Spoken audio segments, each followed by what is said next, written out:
Ants on the pavement, ants on the ground. Under our feet, they are mushy and brown. There was Billy and Jimmy, Beoboy and Jane. They squashed those bugs on that fine June day. Squish, squash, ew, that's gross. And Beoboy shrieked, "This one's toast!" Beoboy stomped and swatted his cap. The ants turned to paste with an ickety splat. Miss Frou-Frou-Poof came to break up the fun. "Come along now, children, recess is done." In filed the children, one by one, two by two, until there were none. Billy killed 5 ants, and Sally killed 4. Beoboy killed 11,000 or more. Nap time was here. To nap mats they leapt, and they slept, and they slept, and they slept, and they slept. When each snoozing child was soundly asleep, Miss Frou-Frou-Poof went to brush her teeth. Tap tap on the window, rattle on the door. A shadow passed over the nursery floor. From the depths of damnation, it screamed, "Gurgly mash!" and entered the class with a craving for flesh. It leapt upon Sally, dragged off by her pockets, to tear her small arms right out of their sockets. "More gore!" bellowed Gurgug, the queen of the bugs, as pieces of Sally spilled onto the rugs. And out of his slumber good Beoboy rose, and in an instant he was up on his toes. Knowing the dangers that he would soon face, Beoboy's troop was set into place. "Come Bailey, and Brady, and Big Bobby too, to the outdoors we'll venture, so tie up your shoes. And if it so happens that we don't come back, the undeceased students can have all our snacks." So to the toy box they raced, for raid, shovels and pails, and gizmos and gadgets and toy plastic nails. "Farewell, Miss Frou-Frou-Poof," the young heroes called out. "Good luck, sweet cherubs," the teacher said with a shout.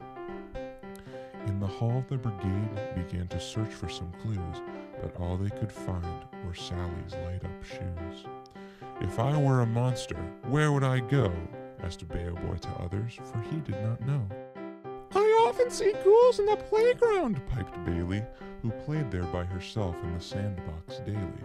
"Then let's check there first. We must find our kind friend," cried Beoboy as the troop rounded the bend. Bounding through the school doors, they started to skip, and hop hippity-bop and hip-kippity-tip. As they raced through the yard, they began to spot hints, Sally's earrings, charms, and favorite box of Thin Mints.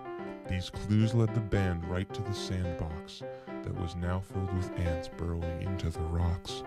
What vile creatures they were, those mutant brown ants, huddled together in demonic dance. Beoboy drank from his cup to his fill and cracked his small knuckles, preparing to kill. He put on his helmet and velcroed his shoes and shook up the fresh can of raid he would use.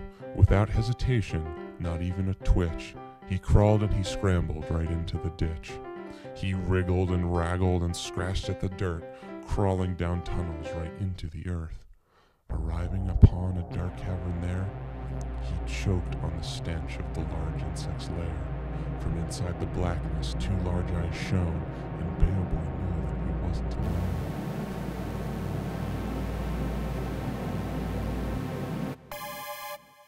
Then came the struggling, grappling fight.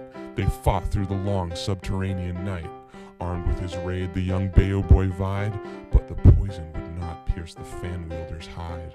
The young bug stomper realized his acts were in vain. Though he sprayed and he sprayed, the bug could not be slain. Then off in the corner, a glimmer, a spark, a golden fly swatter lit up in the dark. "Die, meanie!" he screamed after his theft, and swung at the bringer of torment and death. Boom went the swatter, with Gurga run through, and heroic Beoboy was covered in goo. To prove his great feat and show Gurga was dead, he walked to the carcass and pulled off her head. With bounty in hand, fatigue in his bones, Beoboy left the antlair to go home. How to escape the boy did not know, but down he had come, so up he must go. Up on the surface the class was in fear. It had been hours. Was Beoboy near? Yay! "Where have you been?" Miss Frou-Frou-Poof said. Beoboy showed her the swattering head. The students all cheered. "No more attackers!" Miss Frou-Frou-Poof cried. "Animal crackers!"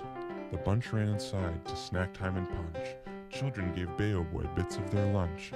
With Gerga's head mounted, the anthill was burned, and everyone knew the ants wouldn't